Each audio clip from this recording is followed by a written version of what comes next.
नमस्कार दोस्तों, स्वागत है आप सभी का कोर्स फॉर फोर्स में। और इस वीडियो में हम लोग डिस्कस करेंगे एफकेट एग्जामिनेशन के बारे में। दोस्तों आप अपने स्क्रीन पे देख सकते हैं एफकेट एग्जामिनेशन के बारे में हम लोग डिस्कस करेंगे और इसमें देखेंगे इंट्रोडक्शन, एफकेट एग्जामिनेशन क्या है और इसको क्रैक कैसे किया जाता है और इसके लिए एलिजिबल कैंडिडेट की उम्र सीमा क्या होनी चाहिए, एज क्राइटेरिया को चेक करेंगे, एजुकेशन क्वालिफिकेशन, आपकी शैक्षणिक योग्यता क्या होनी चाहिए, सिलेक्शन प्रोसेस को देखेंगे किस तरह से सिलेक्शन होती है और एट लास्ट सैलरी, यानी कि हम सैलरी को चेक करेंगे क्या कैसी जॉब होती है, रैंक क्या है, ए बी सी, इसके अकॉर्डिंग डिफाइन करेंगे। इस वीडियो में आपको एफकेट एग्जामिनेशन से जुड़ी हुई सारी डाउट्स को क्लियर कर देंगे हम, इसलिए आप इस वीडियो को बिल्कुल स्किप नहीं कीजिएगा।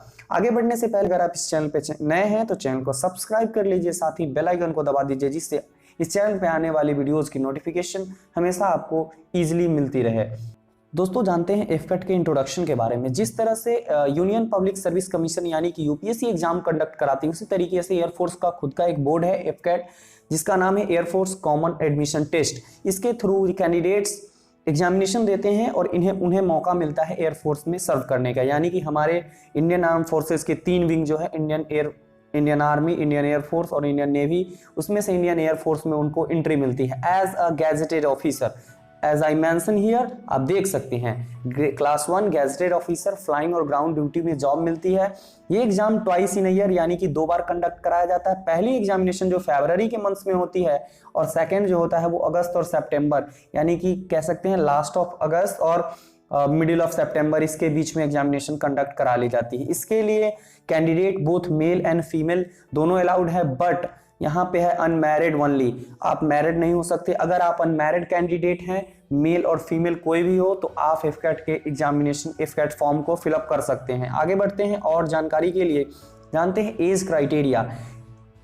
फ्लाइंग ब्रांच के लिए अगर एज क्राइटेरिया की बात करें तो 20 to 24 ईयर्स आपकी उम्र सीमा होनी चाहिए।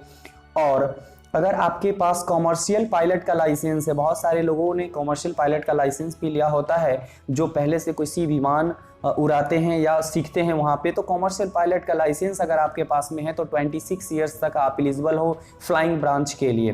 Next one, ground duty. Ground duty के लिए आपको 20 to 26 ईयर्स, जनरली मेल और फीमेल कोई भी कैटेगरी को हो, आपको दिया जाता है। देखिए एजुकेशन क्वालिफिकेशन की बात करेंगे, शैक्षणिक योग्यता कि आप क्या होनी चाहिए। For flying branch 60% in graduation and 60% in physics and mathematics in 12th। Flying branch में अगर आप जुड़ना चाहते हैं तो आपके लिए 60% ग्रेजुएशन में निश्चित होनी चाहिए, वो किसी भी स्ट्रीम से हो, लेकिन 12th आपकी साइंस से होनी चाहिए जिसमें फिजिक्स और मैथमेटिक्स एज अ सब्जेक्ट हो। तो यहाँ से आप इसको फ्लाइंग ब्रांच के लिए आप अपीयर हो सकते हैं। फिर टेक्निकल ब्रांच होती है जिसमें आपको इंजीनियरिंग करनी हो। इंजीनियरिंग के जो भी कैंडिडेट होते हैं, जो भी इंजीनियर्स होते हैं, वो भी 4 ईयर वाले, आप डिप्लोमा वाले फिल नहीं कर सकते हैं। अगर 4 ईयर इंजीनियर हैं तो आप इसमें फिल कर सकते हैं 4 technical branches. For ground duty 60%, only 60% is required in graduation if you are applying for the ground duty examination. So ground duty के लिए ओनली 60% एलिजिबल है, किसी भी स्ट्रीम से हो। 12th में यहाँ भी है मैथ्स और फिजिक्स रिक्वायर्ड होता है, तो साइंस के 2 सब्जेक्ट मैथ और फिजिक्स का रिक्वायर्डेशन होता है ग्राउंड ड्यूटी के लिए, लेकिन यहाँ पे सिर्फ मैथ्स और फिजिक्स एज ए सब्जेक्ट होना चाहिए। You don't have to achieve 60% marks in 12th, ऐसे कोई यहाँ पे क्राइटेरिया है नहीं, लेकिन ग्रेजुएशन में आपकी 60% होनी ही चाहिए। आते हैं सिलेक्शन प्रोसेस के बारे में। सबसे पहले एफकेट की एग्जामिनेशन होती है, वो भी ऑनलाइन एग्जामिनेशन होती है, यानी कि सीबीटी कंप्यूटर बेस्ड टेस्ट होता है। पहले ये ऑफलाइन पेपर होती थी, लेकिन उसके बाद सेकेंड टर्म एफकेट एग्जामिनेशन में अपीयर अगर आप शॉर्टलिस्टेड होते हैं, यानी कि इसको आप जब क्रैक कर लेते हैं एग्जामिनेशन को, रिटन एग्जामिनेशन जिसको कहेंगे फर्स्ट टायर, तो दूसरी टायर होती है एएफएसबी के इंटरव्यू, यानी कि जिस तरह आप सीडीएस एग्जामिनेशन के थ्रू आप SSB service selection board interview के लिए जाते हैं, उसी तरह एयरफोर्स सिलेक्शन बोर्ड इंटरव्यू के लिए आपको कॉल लेटर आती है और आपको 2-3 दिनों का समय मिलता है जिसमें आप अपने सेंटर को चूज कर सकते हैं कि आप किस जगह पे अपना इंटरव्यू दीजिएगा। नेक्स्ट वन, जब आप पर्सनालिटी टेस्ट में क्वालिफाइड हो जाते हैं तब आती है clinical examination which is also called medical test. So इसके बाद आपको मेडिकल टेस्ट के लिए अपीयर होना पड़ता है। मेडिकल टेस्ट के बाद में लास्ट में मेरिट लिस्ट आता है और जिसका मेरिट लिस्ट में नाम होगा then you are in air force now. अब आप एयरफोर्स में आ चुके हैं, मेरिट लिस्ट में नाम है, तो आपकी ज्वाइनिंग लेटर आएगी और हो जाती है आपकी ज्वाइनिंग। तो सिलेक्शन प्रोसेस यहाँ तक है। दोस्तों सबसे इंपॉर्टेंट बात होती है सैलरी।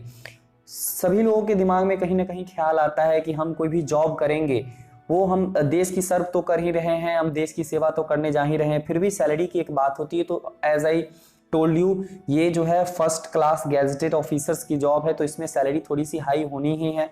तो ड्यूरिंग ट्रेनिंग आपको 52,600 ट्रेनिंग पीरियड 1 ईयर की जो होती है उसमें आपको पे किया जाए। फिर आफ्टर ट्रेनिंग, 1 ईयर की ट्रेनिंग के बाद आपको कमीशन किया जाता है, जिसमें आफ्टर ट्रेनिंग उसके बाद आपको 56,100 से लेके 1,10,700 अकॉर्डिंग टू 10th पे मैट्रिक्स आपको मिलता है। यानी कि कह सकते हैं कि एयरफोर्स में सुप्रीम जॉब पाने का यही तरीका है, air force examination which is also called AFCAT. AFCAT examination के थ्रू आप एयरफोर्स में एंट्री कीजिए और आप A1 gazetted officer as a join कर सकते हैं। दोस्तों यहाँ पे हम इस वीडियो को कंक्लूड कर रहे हैं, लेकिन उससे पहले कहना चाहेंगे कि हमने एनडीए एग्जामिनेशन के लिए बहुत सारी मैथ्स की वीडियोस बनाई है जो आपको एग्जाम क्रैक करने में बहुत ही हेल्प करेगा। तो वो और प्लेलिस्ट में जाइए और मैथ्स सर्च कीजिए, और मैथ्स के स्पेसिफिक टॉपिक पे बहुत सारे वीडियोस मिल जाएंगे, जिसमें quadratic equation, trigonometry, sequence and series, इस तरह के बहुत सारे टॉपिक से सिर्फ ट्रिक